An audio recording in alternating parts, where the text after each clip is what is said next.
An Upcycle Journey, written by Shri N. J. Ravichandar. In the 1970s and early 80s, nothing was more pleasurable than cycling on the empty streets. For a song, you could rent out a bicycle and go for a spin. My younger sibling and I would hop on to the saddle and venture on a voyage of discovery, exploring new locales and neighborhoods. It was the sheer joy to race or jeep through the leafy avenues which held no terrors save for the odd bus, horse carriage, or cycle rickshaw. We also rode our chariots to distant playfields and maidans, often in groups, to participate in cricket and hockey matches. The thought of pedaling long distances to lock horns with our adversaries always excited us. The cargoes of cricket gear and food packed by mothers accompanied us on our expedition. I experienced the joys of bicycle rides when I was still a toddler. Made to sit on a towel wrapped crossbar, I would be ferried from my parents' house to my maternal grandparents' abode, situated a couple of kilometers away by my maternal uncle, who also happened to be my first driver.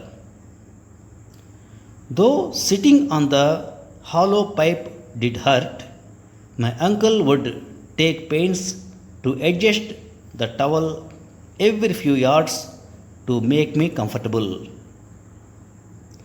My father possessed a gleaming black Atlas, which was much prized as it was a wedding gift from his in laws. The black beauty was kept spick and span.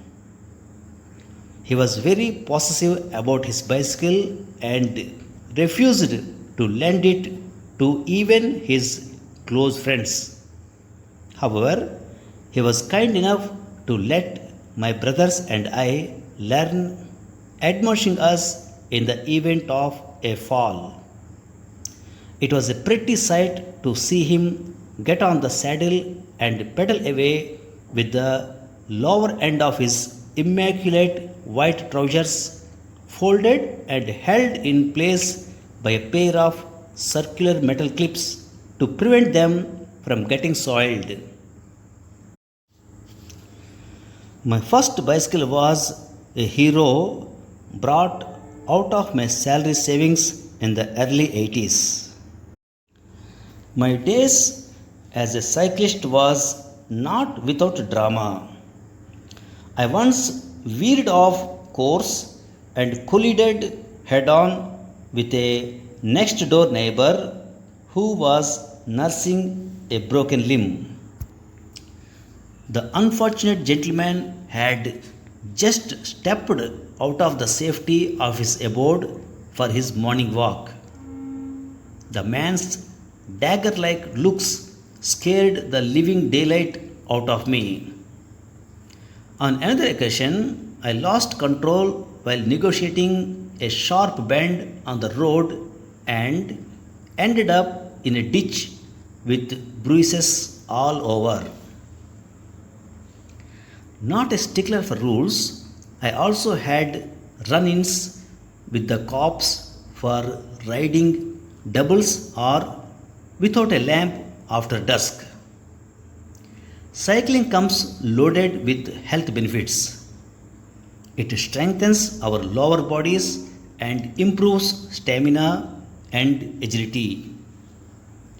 Going for a spin in the countryside also fills one's lungs with pure air and lifts the spirits. Thank you very much. Now, some of the words used in the above passage and their meanings. In the 1970s and early 80s, nothing was more pleasurable than cycling on the empty streets. For a song, you could rent out a bicycle and go for a spin. For a song means for a very small amount of money. Go for a spin means to go for a brief leisurely drive to some place. My father possessed a gleaming black atlas which was much prized as it was a wedding gift from his in-laws. The black beauty was kept spick and span. Spick and span means neat, clean, and well looked after. My first bicycle was a hero brought out of my salary savings in the early 80s. My days as a cyclist was not without drama. I once veered off course and collided head on with a next door neighbor. Veered off means to begin to go in the wrong direction. Not a stickler for rules, I also had run ins with the cops. Run in means a disagreement or fight, especially with someone in an official position. Thank you very much.